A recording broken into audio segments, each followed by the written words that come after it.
នេះជាសកម្មភាពលោកពូមេភូមិសំពៅផុសថ្មីឃុំចរោទី2ស្រុកត្បូងខេត្តត្បូងឃ្មុំឃើញថាចេញប្រតិបត្តិការទៀតហើយបងប្អូនទាំងគ្នាបន្ទាប់ពីបានជិះម៉ូតូកវ៉ែលភូមិឃើញថាភូមិមានសម្រាមកខិចតាមផ្លូវអីចឹងឃើញថាគាត់សហការជាមួយនឹងលោកពូតាហ៊ានទាំងអស់គ្នានិង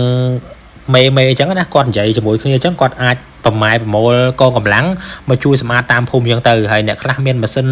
កាត់ស្មៅអ្នកខ្លះមានកវត្តបកកវត្តអីសម្អាតតាមភូមិអញ្ចឹងទៅអញ្ចឹងឃើញថាលោកពូមេភូមិបានកសាងស្នាដៃប្រភេទនេះធ្វើឲ្យប្រជាជនសប្បាយចិត្តមែនតើប្រជាជនទាំងអស់គ្នាគឺគោរពស្រឡាញ់លោកពូមេភូមិដោយសារតែលោកពូមេភូមិមានស្នាដៃល្អជួយបម្រើប្រជាពលរដ្ឋបានល្អភាពស្មោះត្រង់របស់លោកពូមេភូមិជួយឲ្យពលរដ្ឋនៅក្នុងហ្នឹងមាន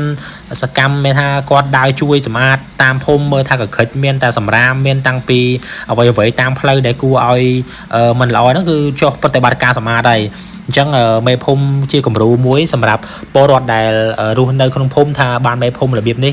ឃើញថាសប្បាយចិត្តមែនតើសូម្បីតែខ្ញុំដែលជាអ្នកចុះមកថតឃើញសកម្មភាពបែបនេះក៏សប្បាយចិត្តជំនួសប្រជាជននៅក្នុងភូមិនេះដែរ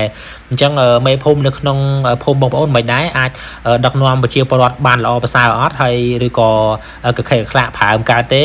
ចឹងយើងឃើញថានេះជាលោកពូមេភូមិបាទដែលគាត់មានជាគំរូល្អមែនតើបាទសង្ឃឹមថាបើមេភូមិអញ្ចឹងមានគ្រប់ភូមិល្អប្រសើរមានចិត្តជួយប្រជាពលរដ្ឋអញ្ចឹងឃើញថាដឹងសប្បាយចិត្តប៉ុណ្ណាបងប្អូនអរគ្នាអញ្ចឹងសប្បាយចិត្តមែនតើដែលបានឃើញលោកពូមេភូមិជាគំរូដែលចំណាយជួនកាលដើរសម្អាតបែបនេះថាជួយចំណាយលុយខ្លួនឯងអីផ្សេងដែលតាក់ទងទៅនឹងការទិញស្អីមកសម្អាតតាមផ្លូវអញ្ចឹងណាអញ្ចឹងឃើញថាគាត់ចំណាយទាំងកម្លាំងចិត្តកម្លាំងកាយបេះដូងមកជួយសម្អាតភូមិសម្អាតតាមផ្ទះពលរដ្ឋអញ្ចឹងទៅហើយបើតាមប្រជាពលរដ្ឋរស់នៅក្នុងភូមិនេះគាត់ថា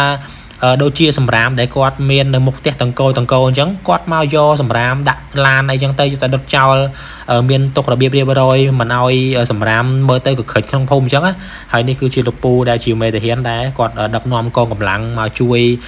សម្អាតជាមួយនឹងលោកពូមេភូមិអញ្ចឹងទៅអញ្ចឹងឃើញថាការសាមគ្គីជាមួយនឹងពលតាហ៊ានជាមួយនឹងលោកពូមេភូមិសហការគ្នាបានល្អមែនតើអញ្ចឹងសង្ឃឹមថានៅតាមភូមិបងប្អូនទាំងអស់គ្នា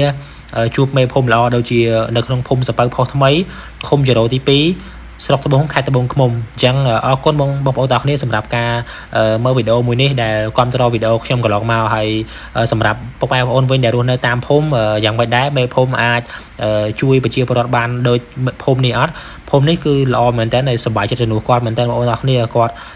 ជួយសម្អាតជួយតុបតែងឲ្យគ្រប់កន្លែងទាំងអស់អញ្ចឹងដោយសារតែវីដេអូនេះខ្ញុំទទួលបានពីគាត់ខ្លះហើយតែចោះតែខ្លួនឯងខ្លះអញ្ចឹងគឺគាត់សម្អាតដុតមានកន្លែងតុកដាក់ឲ្យត្រឹមត្រូវរបស់គាត់តែម្ដងចឹងអរគុណបងប្អូនទាំងគ្នាសម្រាប់ការវីដេអូនេះជួយខមមិនប្រាប់ផងបាទមេភូមិបងប្អូនទាំងគ្នាយ៉ាងម៉េចដែរអរគុណបងប្អូនទាំងគ្នា